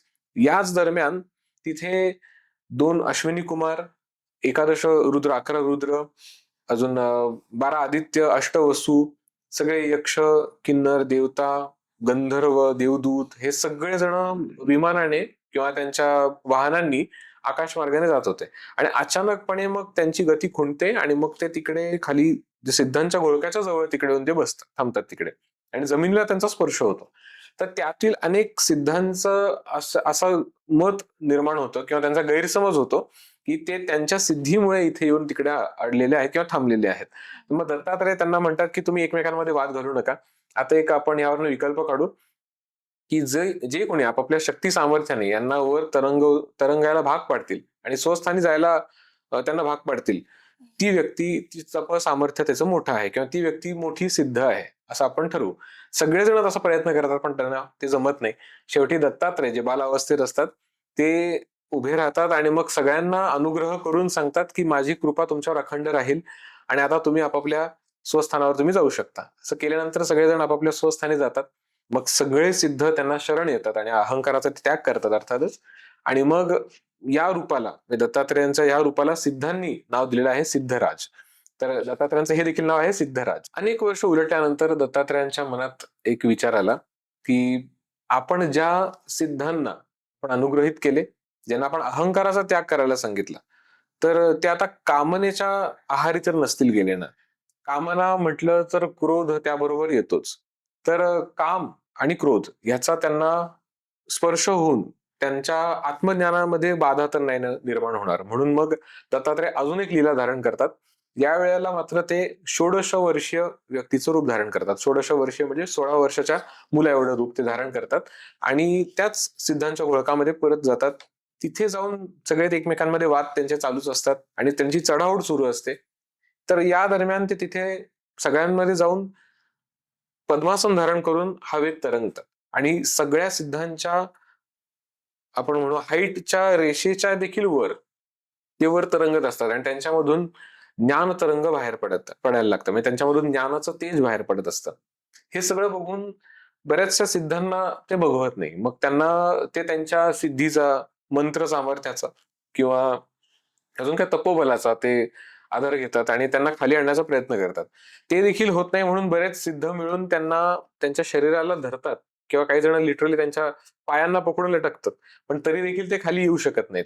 हे पाहून मग सगळे त्यांना परत शरण येतात आणि मग त्यांना अनेक प्रश्न विचारतात. बराचसा मोठा भाग आहे. तर मग दत्तात्रय त्यांना बऱ्याचशा गोष्टी मग सांगतात. मग त्यांना लक्षात येतं की हा तोच सिद्धराज तर नसेल जो बाल अवस्थेत येऊन आपल्या अहंकाराचा त्याने त्याग करायला लावला. मग त्यांना हे सगळं लक्षात येतं. ते शरण आल्यावर मग दत्तात्रय त्यांचं मूळ रूप दाखवतात आणि मग सांगतात की आधीच्या अवतारात म्हणजे मी आधी जेव्हा भेटलो तेव्हा तुम्हाला अहंकाराचा मी त्याग करायला सांगितलं. आता माझा उपदेश आहे की कामनेच्या आहारी जाऊ नका, त्यामुळे क्रोध तुम्हाला निर्माण होऊ शकतो. ज्ञानाच्या किंवा आत्मज्ञानाच्या या मार्गामध्ये तुम्हाला बाधा निर्माण होऊ शकते. तर मग या रूपाला दत्तात्रयांच्या ज्यांनी ज्ञान तेजाने झळकलेलं हे रूप धारण केलं, या रूपाला ज्ञानसागर किंवा ज्ञानराज या रूपाने ओळखतात. दत्तात्रयांना ज्ञानराज या रूपाने देखील ओळखतात. परत काही काळ दत्तात्रय पृथ्वीवरती मार्गक्रमण करत होते आणि मग पृथ्वीवरती परिक्रमा करून परत त्यांना काही वर्षानंतर त्याच सिद्धांचं स्मरण झालं. त्या सिद्धांचं स्मरण झाल्यानंतर मग त्यांनी ठरवलं की या वेळेला आपण वेगळ्या प्रकारे परीक्षा घ्यायची आणि मग या परीक्षेनंतर सर्वांना मुक्त करायचं. तर दत्तात्रयांनी या वेळेला लीला अशी धारण केली की एका प्रौढ व्यक्तीचं एक त्यांनी शरीर धारण केलं आणि म्लेंछ व्यक्तीचं त्यांनी शरीर धारण केलं. म्लेंछ म्हणजे की जी व्यक्ती सनातन संस्कृती किंवा आपल्या दक्षिण पंथाला धरून नसलेली व्यक्ती, जी इतर धर्मातली व्यक्ती आहे, असं रूप त्यांनी धारण केलं. अशा म्लेंच्या अवतारामध्ये ते गेले आणि त्या सगळ्यांना मग त्या म्लेंच्या स्वरूप असलेल्या व्यक्तीची घृणा वाटायला लागली. मग ते सगळे म्हणायला लागले की तू कोण आहेस, तुझी पात्रता नाही आमच्या इथे येण्याची, असं सगळं ते म्हणतात.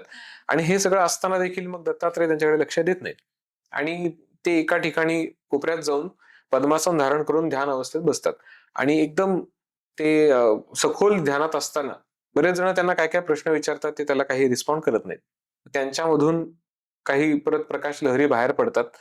या सगळ्यांनी उपस्थित सगळे सिद्धगण, योगी आणि संतगण हे सगळे त्यांना वश होतात. म्हणजे त्यांचं सगळ्यांचं वशीकरण होतं. मग दत्तात्रय उठले की सगळे उठायचे, दत्तात्रय बसले की सगळे बसायचे, आणि त्यांनाच कळत नव्हतं की हे माझ्याकडून काय होतंय आणि हे मला म्हणजे आमच्या बाबतीत हे काय घडतंय. मग दत्तात्रयांनी त्यांना सगळ्यांना सांगितलं की आता मुक्तीच्या मार्गाचा अवलंब करा. मुक्ती शिवाय तरुणोपाय नाही. तुम्हाला मुक्ती प्राप्त करून या देहाचा त्याग करायचा आहे, सुटायचं आहे. हे सगळं ऐकून मग सर्व सिद्ध त्यांना शरण येतात. आणि मग दत्तात्रयांनी जे रूप त्यामध्ये धारण जे केलेलं आहे त्याला म्हणतात विश्वंभर. तर यामध्ये असं अर्थ होतो की दत्तात्रयांनी वश केलं म्हणजे नक्की काय केलं, की दत्तात्रयांनी प्रत्येकाच्या हृदयामध्ये एक तेज असतं. आपल्या सगळ्यांनाच माहिती आहे की आपण जे जिवंत आहोत त्यामागचं कारण आहे प्राणशक्ती, आणि आपल्यामध्ये एक तेज आहे जे प्रत्येकाच्या हृदयात आहे. तर हृदयस्थ असलेला परमात्मा वेगवेगळ्या रूपात असतो, ज्याला आपण आराध्य म्हणतो, कारण आपल्या आराध्य वेगवेगळं असू शकतं. पण दत्तात्रय यांनी एकच तेज सगळ्यांमध्ये धारण केलेलं आहे. त्यामुळे ही म्हणू आपण की जो प्रत्येक प्राणी मात्रामध्ये निवास करणारा विश्वंभर आहे त्यालाच विश्वंभर या रूपाने अवतरित झालं. आपण त्याला म्हणतो की दत्तात्रयांचं एक रूप आहे विश्वंभर. एकदा दत्तात्रय भ्रमण करत असताना त्यांचा एक भक्त, अनन्य त्यांचा भक्त असलेला शील ब्राह्मण, या शील ब्राह्मणाच्या घरी ते जायचं ठरवतात. त्या शील ब्राह्मणाच्या घरी श्राद्ध कर्म चालू असतं. श्राद्ध कर्माचं सगळे विधी झाल्यानंतर श्राद्धाला आलेले सगळे ब्राह्मण यांना ते जेवण देत असतात आणि त्यांची पंगत चालू असते. या दरम्यान मग दत्तात्रय ठरवतात की आपण एका अवधूताचं रूप धारण करू. आणि मग दत्तात्रय हे कौपिनधारी आणि जटाधारी, सर्वांगाला आपण म्हणू की चंदन मिश्रित अशी विभूती लावलेलं असं रूप, डाव्या हातामध्ये भिक्षापात्र, उजव्या हातात दंड, आणि बरोबर एक काळा कुत्रा असा त्यांच्या मागून तो येत असतो. अशा रूपात ते येतात.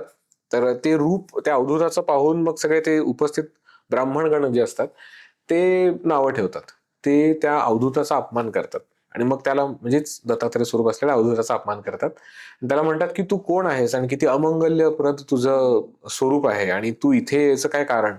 तर हे सगळं असताना त्यांच्यातही एक संवाद आहे छोटासा, म्हणजे ते त्यामध्ये अवधूत संवाद म्हणतात त्याला. अवधूतांनी उपदेश एक प्रकारे केलेला आहे, पण ते ब्राह्मणांना अहंकारामुळे कळत नाही. आणि शील नावाचा जो ब्राह्मण असतो ज्याच्या घरी श्राद्ध कर्म चालू असतं, तो काही प्रश्न विचारतो, कारण तो हुशारही असतो आणि तो एक प्रकारे आपण म्हणू की विनम्र देखील असतो. एक छोटीशी ही तर गोष्ट आहेच, पण एक साधारण एक प्रकार सांगतो की युजली असं होतं की विद्वत्ता आणि विनम्रता हे एकत्र दिसणं खूप अवघड गोष्ट असते. की जो हुशार असतो ज्याच्यामध्ये पूर्ण विनम्रता टिकून राहत नाही, आणि हे टिकणं म्हणजेच खरे परमेश्वरी कृपा असं आपण म्हणू शकतो. तर तो शील नावाचा जो ब्राह्मण असतो तो विद्वान आणि विनम्र असं दोन्ही असतो. तो काही प्रश्न विचारतो, त्याला त्यातनं काही संकेत मिळतात दत्तात्रयांकडनं, अवधूत स्वरूप असलेल्या. त्यामुळे त्याला लक्षात येतं की हे दत्तात्रय आहेत. पण बाकी ब्राह्मणांना ते कळत नाहीये, कारण त्यांच्या अहंकारामुळे. तर मग दत्तात्रयांना ते शील त्यांना बोलवतो, त्यांचं पूजन करतो पूर्णपणे यथासांग पद्धतीने त्यांचं पूजन होतं आणि त्यांना बसवतो. त्याला परत मग सुग्रास जेवण देतो. तर हे बघून उपस्थित ब्राह्मणगण अजून संतापतात आणि अजून कोपतात आणि मग ते खूप पद्धतीने त्यांचा अपमान करतात, नाना प्रकारे त्यांना बोलतात. तर हे सगळं चालू असताना वेदांचा संबंध असा एक विषय येतो. त्यावेळेला त्याबद्दल ब्राह्मण त्याला विचारतात अवधूतांना. त्यावेळेला अवधूत स्वतः काही बोलत नाहीत, पण त्यांच्याबरोबर आलेल्या त्या काळ्या कुत्र्याला बोलवतात आणि त्याच्या डोक्यावरून हात फिरवतात आणि तो जो कुत्रा असतो तो वेद घोष करायला सुरुवात करतो. आणि मग हा चमत्कार बघून मग सगळे त्या अवधूतांना शरण येतात. आणि अर्थातच दत्तात्रयांचं हृदय हे लोण्याप्रमाणे आहे, हे अनेक ग्रंथांमध्ये उल्लेख येतो आणि अनेक दत्तभक्तांचा तो अनुभव आहे की त्यांना लगेच दया येते सगळ्यांचीच. ते आणि अल्पसंतोषी आहेत की तुम्ही छोटसा काही गोष्टी केल्या त्यांच्यासाठी तरी ते खुश होतात. म्हणजे अगदी प्रसादाला दाखवायला काही नसेल किंवा नैवेद्य दाखवायला काही नसेल तर तुम्ही काहीही दाखवलं त्यामध्ये ते खुश होतात. तर दत्तात्रयांनी लगेच मग त्या अवधूताचं रूप त्याग करून स्वतःचं त्यांचं मूळ रूप त्यांचं धारण केलं आणि तेजोमय लहरींनी सगळ्यांना ते दर्शन देत होते. सगळ्यांना दर्शन देऊन एवढ्या त्या ब्राह्मणांनी अपमान करून देखील दत्तात्रयांनी शील आणि त्याच्याबरोबर उपस्थित असलेल्या सगळ्या ब्राह्मणांना सांप्रदायिक दीक्षा दिली आणि मग सगळ्यांना ह्या मायेतनं मुक्त केलं. त्यामुळे या रूपाला मायामुक्त अवधूत असं रूप म्हणतात. त्यामुळे दत्तात्रयांना मायामुक्त अवधूत असं देखील म्हणतात. त्या पुढचं रूप आहे दत्तावधूत किंवा त्याला श्री मायामुक्त अवधूत असं देखील म्हणतात. तर श्री माया मुक्ता अवधूत ह्याच रूपात ते सगळ्यांना दर्शन झाल्यानंतर ते मार्गस्थ झाले, दत्तात्रय बाहेर पडले. तर त्यावेळेला त्यांची लीला करुणक करणी सगळीकडे पसरली होती. मग सगळेच संसारी लोक त्यांच्या मागे लागले आणि त्यांचं दर्शन होऊन त्यांना भेटावं आणि आपल्या सगळ्या इच्छा पूर्ण कराव्या या आशेने सगळे त्यांच्या मागे पळू लागले. मग दत्तात्रय अरण्यात गेले, जंगलात जाऊन ते तिकडे जिथे भयंकर असे काही पशु असतात, जिथे वाघ, सिंह किंवा तरस, अजून कोल्हे, लांडगे हे सगळे असतात, या अशा ठिकाणी जातात. तर तिथे जाऊनही काही जण त्यांचा तरी पाठलाग करतात, काही जण या श्वापदांना घाबरून मग परत निघून जातात. मग दत्तात्रय अजून घनदाट अरण्यात जातात, जिकडे सूर्यप्रकाश देखील पोहोचत नाही, अशा ठिकाणी ते जातात. तिकडे गेल्यानंतर देखील दत्तात्रयांच्या ते पाठलाग करत करत त्यांच्या मागे येतात. मग दत्तात्रय त्यांच्या मायेने, लीलेने, त्यांच्याकडेने भयंकर मोठ्या स्वरूपातले श्वापद निर्माण करतात. म्हणजे वेगवेगळ्या चित्रविचित्र रूपात दिसणारे काही पशु ते निर्माण करतात आणि मोठ्या मोठ्या आकारातले सर्प निर्माण करतात. संपूर्ण भाग हा कडेचा भाग हा वणवा लागल्याप्रमाणे सगळीकडे आग निर्माण करतात. तर हे सगळं बघून मग काही जण पळून जातात. मग त्यांना ते माया कळत नाही. मग हे सगळं बघत असताना काही लोकांना शाश्वत आणि अशाश्वत गोष्टी कळायला लागतात. मग त्यांना लक्षात येतं की शाश्वती कशातच नाहीये, पण गुरुचरणांमध्ये आहे. म्हणून मग ते गुरुचरण म्हणजे दत्तात्रयांचे चरण मात्र सोडत नाहीत आणि मग त्यांच्या मनातल्या सगळं मालिन्य निघून जातं. कारण एवढ्या सगळ्या लीला बघून त्यांना मागावं असं काही वाटत नाही. मग दत्तात्रय खुश होतात आणि मग ते आनंदित होऊन उपस्थित सर्व दत्त भक्तांना दर्शन देऊन सगळं त्यांची माया थांबवून त्यांना परत उपस्थितांना अनुग्रहित करतात. त्यामुळे या रूपाला श्री माया मुक्ता अवधूत किंवा याला दत्तावधूत या रूपाने देखील ओळखतात. हे कृपा आहे. कुवलश्व आणि महासती मदालसा यांचा पुत्र अलर्क राजा, याची ही आता आख्यान आहे.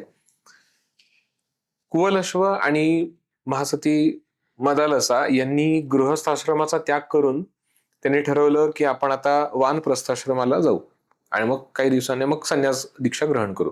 तर कुवलश्व हे राजा होते, महाराजा होते. मग त्यांनी ठरवलं की माझं राज्यपद हे माझ्या मुलाला म्हणजे अलर्क ह्याला मी देणार. तर अलर्क मग हा राजा होतो. अलर्क हा देखील अतिशय दयाळू आणि अतिशय धार्मिक असतो आणि त्याची आई, त्याची माता जी असते ही महासती किंवा आपण म्हणू की ऋषितुल्य असलेली ती एक व्यक्ती असते, तिचं नाव मदालसा. हिने त्याला ध्यान, धारणा, तत्वज्ञान, वैराग्य या सगळ्या गोष्टी शिकवलेल्या असतात आणि राज्य कारभाराच्या निमित्ताने या सगळ्या गोष्टी तो विसरून जातो. अलर्क राजाला मुळात अजून 3 भावंड होते. हे सगळ्यांनी असं रूप धारण केलं होतं की ते या मायेमध्ये म्हणजे एक मतिमंदाचं रूप त्यांनी धारण केलं होतं, पण ते सगळे आत्मज्ञानी होते जन्मताच. आणि त्यामुळे मग त्यांनी गृहस्थाचा त्याग करून ते वनामध्ये जाऊन तप करत होते. त्यातलाच एक भाऊ अलर्क राजाचा, जो मोठा भाऊ होता, त्याचं नाव होतं सुबाहू. त्या सुबाहूला या गोष्टी लक्षात आल्या की आपल्या मातेने म्हणजेच मदालसेने आपल्या सर्वांना इन्क्लुडिंग अलर्क ह्याला देखील ध्यान, धारणा, वैराग्य, तत्वज्ञान या गोष्टी एवढ्या सखोल पद्धतीने शिकवलेल्या आहे, पण आता अलर्क या सगळ्या गोष्टीतून अलिप्त झालेला दिसतोय आणि या सगळ्यामध्ये आता तो रममाण दिसत नाही. म्हणून मग सुबाहूने ठरवलं की काशी राजा जो होता, काशीचा राजा, त्याच्या मदतीने आपण अलर्कच्या या राज्यावर हल्ला करू. मग अलर्कच्या या राज्यावर तो हल्ला करतो. हेतू एकच की काही होऊन अलर्क वश होऊन मग अलर्कला परत आपण आत्मज्ञानावरती आणणे, आत्मज्ञानाच्या मार्गावर आणणे. मग अलर्क राजाच्या राजधानीवरती काशी राजा वेढा घालतो सगळ्या सैन्यासह आणि तिकडे सुबाहू देखील असतो. मग मुख्य राजधानीला वेढा घातल्यामुळे संपूर्ण रसद थांबते आणि रसद थांबल्यामुळे अलर्क राजा हा चिंतित होतो. सुरुवातीलाच मी सांगितल्याप्रमाणे अलर्क राजा हा अतिशय दयाळू आणि अतिशय धार्मिक होता. तो म्हणजे परमेश्वराला तर मानायचाच, पण राज्य कारभारामुळे त्याला वेळ मिळत नव्हता. मग त्याला हा विचार आला की संपूर्ण प्रजा ही आपल्या अपत्याप्रमाणे आहे, तर मग यांची आपण काळजी घेणं भाग आहे. मग या विचाराने तो चिंतित होतो. मग त्याला एक गोष्ट आठवते, जेव्हा तो बाल अवस्थेत असतो आणि त्यानंतर त्याला राज्यकारभार मिळणारच असतो, त्यावेळेला त्याची माता मदालसा हिने त्याला सांगितलेलं असतं की जेव्हा कुठली अपरिहार्य काही कार्य होईल किंवा काही असं काही परिस्थिती येईल किंवा ज्या वेळेला तुला खूपच मोठं संकट आलेलं असेल, त्यावेळेला मी तुला एक गुप्त संदेश पेटी देते त्याचा तू म्हणजे आधार घे किंवा त्याचा तू त्यामध्ये काय जो संदेश असेल त्या पद्धतीनुसार तू कर. मग त्याला ते आठवतं आणि मग त्याला लक्षात येतं की आता आपण अडकलेलो आहोत, आपण खूप मोठ्या संकटात आहोत. तर तो त्या गुप्त संदेश पेटीचा शोध घेतो, त्याला ती गुप्त संदेश पेटी सापडते. त्यामध्ये काही चिठ्ठी असतात, तर त्यामध्ये त्याची माता हिने त्याला गुप्त पद्धतीने अशा काही लेख लिहिलेले असतात की ज्याचा अर्थ सहजरित्या सर्वांना कळत नाही. म्हणून तो सच्शील ब्राह्मणांना आणि ज्ञानी ब्राह्मणांना बोलवतो आणि मग त्यांना म्हणतो की या सगळ्याचा अर्थ मला समजावून सांगा. या सगळ्याचा तो अर्थ समजून घेतात, मग या सगळ्याचा अर्थ ते सांगतात. सुरुवातच अशी आहे जी दर्शकांना देखील उपयोगी ठरेल, इन्क्लुडिंग मला देखील, आपल्या सर्वांनाच ते उपयोगी ठरू शकते. सुरुवातच अशी आहे की मदालिसांनी लिहिलेलं असतं, कुठल्याही मायेत अडकू नये आणि कुठल्याही म्हणू आपण कामनेच्या आहारी जाऊ नये, कामना मनात धरू नये. कामनेमध्ये राहिलो तर मग आपण मुक्त होत नाही. कामने विरहित राहावं आणि कोणाचाही संग करू नये किंवा कोणाचाही संग धरू नये. संग केला तर एकट्याचा, आणि जर अगदीच केलाच संग कोणाचा तर तो संत सज्जनांचा करावा.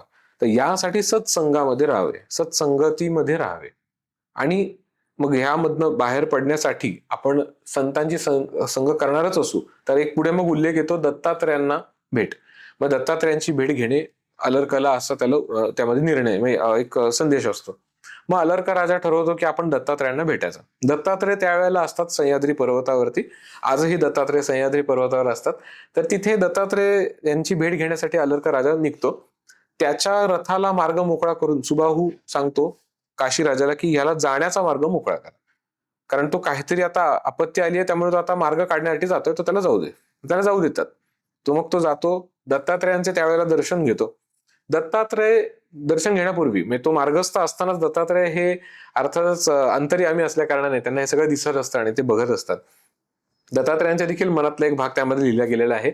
दत्तात्रय विचार करतात की जशी कयाधू, ही महासती कयाधू जी होती, तिचं पुत्ररत्न म्हणजे प्रल्हाद, तसंच ही आपली शिष्या म्हणजे दत्तात्रयांची शिष्य होती मदालसा, हिचं पुत्ररत्न अलर्क येतंय.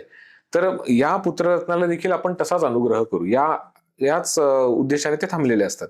मग जसं म्हणजे अंधार उलटतो आणि मग त्यावेळेला दत्तात्रयांचे दर्शन अलर्काला होते. अलर्क त्यांच्या चरणांवर नतमस्तक होतो आणि मग दत्तात्रय हे त्यांचा बराचसा मोठा संवाद आहे यामध्ये. दत्तात्रय अनेकदा म्हणजे आता तुम्ही जेव्हा केव्हा दत्त महात्म्याचं किंवा पुराणाचं कधी अध्ययन कराल तर तुम्हाला एक गोष्ट लक्षात येईल, दत्तात्रयांचा एक विलक्षण स्वभाव आहे, जे कायम असे वेगवेगळ्या पद्धतीने परीक्षा घेतात. काहींना पिशाच्य रूपात, काहींना उन्मत्त रूपात, काहींना लेंच्या रूपात, काहींना अज्ञानीच्या रूपात, काहींना चांडाळाच्या रूपात, अशा काहीतरी विचित्र पद्धतीने ते परीक्षा घेत असतात आणि असं दाखवतात ते की मी अज्ञानी आहे, मग तुम्ही किती श्रेष्ठ आहात, मग माझ्याकडे तुम्ही का आला आहात, अशा पद्धतीचा हा सगळा संवाद त्यांच्यामध्ये होतो. पण अलर्क त्यांचे काही कास सोडत नाही. मग दत्तात्रय अलर्का राजाला योग आणि तत्वज्ञानाचे पूर्ण दीक्षा अनुग्रहित करतात आणि त्याला मुक्ती मार्गाचा संदेश देतात आणि त्याला सांगतात की तू आता मुक्ती मार्गाला लाग, आणि मग त्याला मुक्ती प्रदान करतात अलर्का राजाला. आणि मग जे रूप ते दाखवतात त्या रूपाला म्हणतात आदिगुरु. तर म्हणून दत्तात्रयांना देखील आदिगुरु या नावाने ओळखले जाते. अजून एक मला गोष्ट सांगायची वाटते की हे जेव्हा घडलं तर त्यावेळेला तो प्रसंग, तो प्रहर होता आषाढ शुक्ल पौर्णिमा. तर आषाढातली पौर्णिमा म्हणजे गुरुपौर्णिमा. त्यामुळे हे देखील कारण आहे की दत्तात्रयांनी अलर्काला आदिगुरु या स्वरूपात दर्शन दिलं. त्यामुळे हे देखील कारण आहे की आषाढातली पौर्णिमेला आपण गुरुपौर्णिमा म्हणतो. तर हे रूप आहे आदिगुरु. पुढचं रूप आहे शिवरूप किंवा शिवगुरु हे रूप आहे, याला शिवदत्त देखील म्हणतात. तर एकदा दत्तात्रय असंच भ्रमंती करत असताना ते माहूर या क्षेत्री जातात. माहूर हे स्थान जे आजही आहे याबद्दलची अशी आख्यायिका आहे. अनेक अशा देवतांच्या हातांवरती काही काही ठिकाणं आहेत, जसे की भगवान शंकरांच्या त्रिशूळावरती वाराणसी आहे, महालक्ष्मीच्या हातावरती कोल्हापूर आहे, त्यामुळे त्याला करवीर म्हणतात. अजून ब्रह्मदेवांच्या कमळावरती पुष्कर आहे, त्यामुळे ते राजस्थान मधलं ते स्थान आहे. काही जणांच्या मते पंढरपूर जे आहे ते कृष्णाच्या किंवा विठ्ठलाच्या हातावरतल्या शंखावरती आहे. तसंच भगवान विष्णूंच्या सुदर्शन चक्रावरचं स्थान त्याला माहूर असं म्हणतात. तर या ठिकाणी अनेक दत्तभक्त होऊन गेले. तर तिकडे पिंगल नाग नावाचा एक सचिल ब्राह्मण होता. तो अतिशय कर्मठ होता आणि तो सगळ्या कर्माचं पालन करायचा. एक दिवशी तो त्याच ठिकाणी चालत असताना, भ्रमंती करत असताना, तो एका आवळ्याच्या झाडाखाली येऊन थांबतो. त्या आवळ्याच्या झाडाला, ते आवळे जे असतात ते काळे असतात, काळे आवळे त्याला येत असतात, त्यामुळे त्याला कृष्ण आमलकी वृक्ष म्हणतात. आजही कृष्ण आमलकी वृक्ष म्हणजे ज्याला काळे आवळे येतात अशा वृक्षाचं पूजन करून त्याखाली बरेच दत्तभक्त, बरेच इतर संप्रदायातले देखील देवतांची त्याखाली भक्ती होते आजही.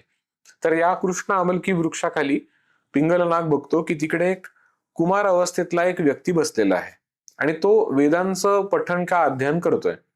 पण मग त्याचं रूप पिंगलनाग हे नीट न्याहाळतो तर तो बघतो की त्याने यज्ञोपवीत म्हणजे जानवं देखील धारण केलेलं आहे, पण तो असा वर्णाश्रम पद्धतीचं पालन करतोय अशातलं तो वाटत नाही.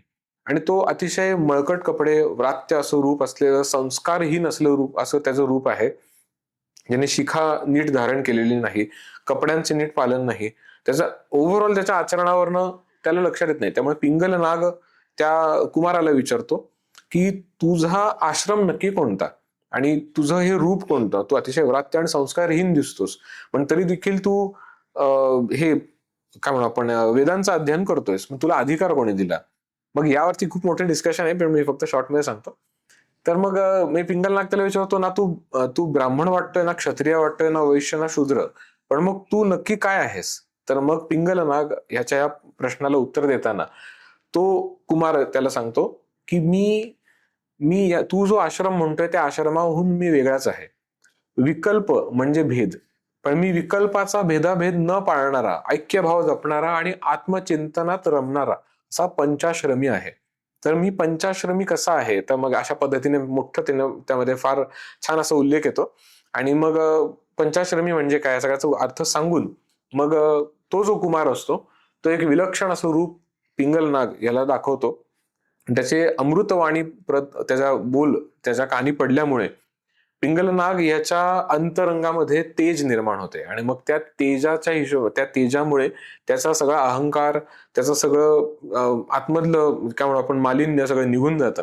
आणि मग त्याला समोर जे दर्शन होतं ते म्हणजे दत्तात्रयांचे अनेक रूप, जे 3 मुखी आपण बघतो, तर असे काही रूप देखील आहेत ज्यामध्ये त्यांनी एक मुखी रूप धारण केलेलं आहे. बऱ्याच जणांच्या मते आदिगुरु रूप जे आहे ते देखील एक मुखी आहे. तसंच हे देखील रूप आहे शिवरूप. तर याला शिवगुरु आणि शिवदत्त असं देखील म्हटलं जातं. तर दत्तात्रयांनी हे रूप जे धारण केलं त्याला म्हणतात शिवदत्त. हे रूप असं आहे की याचं कारण देखील सांगतो. बऱ्याच जणांच्या मते दत्तात्रय हे फक्त विष्णूचा अवतार आहे असं काहींचं म्हणजे गैरसमज आहे, असं माझं म्हणणं आहे. दत्तात्रय हे त्रिमूर्तींचा अवतार आहे. पण मग या मनात हा भ्रम दूर व्हावा यासाठी देखील हे रूप धारण केलं असं काही जाणकारांचं मत आहे. तर त्यामुळे हे शिव आणि दत्त यांचं ऐक्य रूप असलेलं स्वरूप आहे शिवदत्त. एकदा दत्तात्रय नर्मदेच्या दक्षिणी तीरावर चालत असताना, म्हणजे दक्षिण दिशेलाच जात असताना, ते अनेक तीर्थक्षेत्रे, जलाशय आणि ऋषीमुनींचे आश्रम यांना पावन करत करत, त्यांच्या पदस्पर्शाने पावन करत करत जात असतात. आणि ते असं जातानाच एकदा माहूर या क्षेत्री जातात. माहूर या क्षेत्री ते त्यांचाच एक भक्त असलेला शतानंद याला दर्शन देतात, त्याला अनुग्रह करण्यासाठी. शिवाय तिकडे अनेक असे देवता येतात आणि त्या प्रत्येक देवतेला वेगवेगळ्या रूपात दत्तात्रय दर्शन देतात. यामध्ये स्वर्गातील इंद्रदेव आहे, सत्यलोकातील आपले ब्रह्मदेव आहेत. ह्या सगळ्यांना वेगवेगळ्या रूपात ते दर्शन देतात आणि अनुग्रहित करतात. त्यामुळे या रूपाला देवदेवेश्वर असं रूप देखील मानलं गेलेलं आहे. दत्तात्रयांचं हे रूप आहे देवदेवेश्वर. राजा ययाती आणि त्याची भार्या देवयानी यांचा पुत्र यदू. आपण ऐकलं असेल की कृष्ण हा यादव वंशी होता. तर यादव म्हणजे यदूचा वंश. हाच यदू, याच्याच पुढे मग याच्याच कुळामध्ये पुढे भगवान कृष्णाने अवतार धारण केला. तर हा यदू जो आहे हा त्याच्या वडील म्हणजेच ययातीच्या काही चुकीच्या आचरणामुळे तो निराश होऊन घरादाराचा त्याग करून वनामध्ये भटकत असतो, तो जात असतो. त्याच्याच सुदैवाने किंवा पूर्व सुकृतामुळे किंवा दत्तात्रयांच्या करुणा कटाक्षामुळे त्याला मार्गामध्ये एक अवधूत भेटतो आणि त्या अवधूतांबरोबर त्याचा काही संवाद होतो. त्या संवादामध्ये त्या अवधूतामधला हा आनंद त्याच्यामध्ये कुठून आलेला आहे, तर याबद्दलचा विचार यदूच्या मनात येतो. म्हणून यदू अवधूताला काही गोष्टी विचारतो. त्यावेळेला अवधूत त्याला काही गोष्टी सांगतो की माझे 24 गुरु, मी 24 पद्धतीचे जे गुरु आहेत, म्हणजे आता याबद्दलचे बरेच उल्लेख लोकांनी पाहिले असतील, ऐकलेले असतील की भ्रमर आहे किंवा वेगवेगळ्या प्रकारचे पक्षी, कीटक, अगदी वेश्या, अजगर, कोळी, पाणी किंवा पंचमहाभूत, ह्या सगळ्या तत्वांकडून काय शिकण्यासारखं आहे असं अवधूत ते यदूला सांगतो. या वेळेस शिवाय अजून 2 दाखले मी देतो. हिरण्यकश्यपूचा वध झाल्यानंतर भगवान विष्णूंनी ते आपापल्या स्वस्थानी जेव्हा निघून गेले, त्यावेळेला प्रल्हाद जो होता याचा राज्याभिषेक शुक्राचार्यांनी केला. शुक्राचार्यांनी प्रल्हादाला राज्याभिषेक करून तिला राज्यस्थानी बसवल्यानंतर तो राज्यकारभार बघू लागला. तो देखील धार्मिक आणि अतिशय सच्शील आणि सात्विक राजा, त्यामुळे संपूर्ण प्रजा अतिशय खुश होती. आणि याच दरम्यान एक दिवशी तो उद्विग्न अवस्थेत असताना तो जंगलात जात असतो आणि जंगलातनं जात असताना त्याला एक अवधूत वामकुक्षी घेताना दिसतो. वामकुक्षी म्हणजे डाव्या कुशीवर झोपलेली व्यक्ती. तर त्या अवधूताचा आणि प्रल्हादाचा जो संवाद आहे त्यावेळेस, आणि आता 3रा दाखला असा आहे की ब्रह्मदेवांचे मानसपुत्र धर्म ऋषी आणि प्रजापती दक्ष यांची मुलगी साध्या, या दोघांचं अपत्य जे झाले त्यांना साध्य देव असं म्हणतात. साध्य देव हे जे होते, जे ब्राह्मण होते, पण त्यांची देवतांमध्ये गणना व्हायची, त्यांना देवताच मानायचे आणि सगळ्या देवतांबरोबर ते भ्रमण करायचे. आणि हवीर भाग म्हणजे आपण जे यज्ञ करतो, जे देवांना प्राप्त होतो, तर तो हवीर भाग देखील त्यांना प्राप्त व्हायचा, एवढा त्यांचा अधिकार होता. पण एवढा अधिकार असताना देखील त्यांना कशाची ना कशाची तरी कमी वाटत होती, तर ते देखील उद्विग्न अवस्थेत होते. अशा वेळेस अशा प्रकारे हे 3 महात्मे म्हणजे यदू, प्रल्हाद आणि म्हणजे यदू, राजा प्रल्हाद आणि साध्यदेव, या 3ही महात्म्यांना दर्शन देताना दत्तात्रयांनी ज्या स्वरूपात त्यांना अनुग्रह दिला, दर्शन दिले आणि मुक्तीचा मार्ग मोकळा केला, या रूपाला म्हणतात दिगंबर. आपण म्हणूनच म्हणतो बघा, दिगंबरा श्रीपाद वल्लभ दिगंबरा. तर दिगंबर या शब्दाचा अर्थ काय आहे? दिग म्हणजे दिशा, अंबर म्हणजे वस्त्र. दिशाच ज्यांचे वस्त्र आहेत त्यांना म्हणतात दिगंबर, असं हे दिगंबर. असंख्य भक्तांना अनुग्रह करून, सगळ्यांना मुक्तीचा मार्ग प्रशस्त करून, सगळ्यांच्या इच्छा पूर्ण करून, सर्वांच्या धर्मबद्ध इच्छा पूर्ण करून, सर्वांवर अखंड कृपा दृष्टी ठेवून, अगदी प्रत्येकाचं म्हणून आपण कार्यकलाप चालवणारे दत्तात्रय हे एके दिवशी असं ठरवतात की आपण आता योग निद्रेत प्रवेश करू. ते योग निद्रेत प्रवेश करणारच असतात. त्याच दरम्यान मग हे सगळे भक्तगण, म्हणजे त्यामध्ये देवता आहेत, ऋषितुल्य सगळे लोक महात्म्य आहेत, सगळे महात्मे, बरेचसे असे भक्तगण, मनुष्य देखील सगळेजण त्यांच्या दर्शनासाठी येतात आणि प्रचंड गर्दी तिकडे निर्माण होते. या सगळ्यांना बघून दत्तात्रय अतिशय खुश होतात, अतिशय आनंदी होतात. आणि मग दत्तात्रयांना छान वाटतं. मग ते सगळ्यांना अजूनही ज्यांना ज्यांना अनुग्रह राहिलेला असतो त्या सगळ्यांना अनुग्रह प्रदान करतात. आणि त्यावेळेला ते सगळ्यांचं आनंद बघून स्वतः आनंदित होऊन एक भव्य रूप धारण करतात. तर त्या भव्य रूपाला म्हणतात कृष्ण श्याम कमल लोचन. या रूपामध्ये असताना सर्व देवता गणांनी, गंधर्वांनी, देवदूतांनी त्यांच्यावरती पुष्पवृष्टी केली. आणि मग त्यानंतर दत्तात्रयांनी मग या रूपानंतर आजही असं म्हणतात की दत्तात्रय हे अजूनही अवतार कार्य पूर्ण संपलेलं नाही. हे आजही सगळीकडे, म्हणजे अगदी आपण म्हणू काशी क्षेत्री स्नान करणं म्हणा किंवा पंढरपूर क्षेत्री, माहूर या क्षेत्री, कोल्हापूर या, करवीर या क्षेत्री, या सर्व क्षेत्री ते आजही जातात. काही ठिकाणी भिक्षा ग्रहण करणं, काही ठिकाणी संध्यावंदन करणं, काही ठिकाणी आपण म्हणू आपण काय म्हणू आपण स्नान आदी करणं, ह्या सगळ्या गोष्टी आजही चालू आहेत. ह्या रूपानंतर मात्र ते गुप्त झाले आणि अनेक भाग्यवंतांना मात्र त्यांनी दर्शनं दिली. तर अशा प्रकारे हे 16 रूप आहेत दत्तात्रयांची.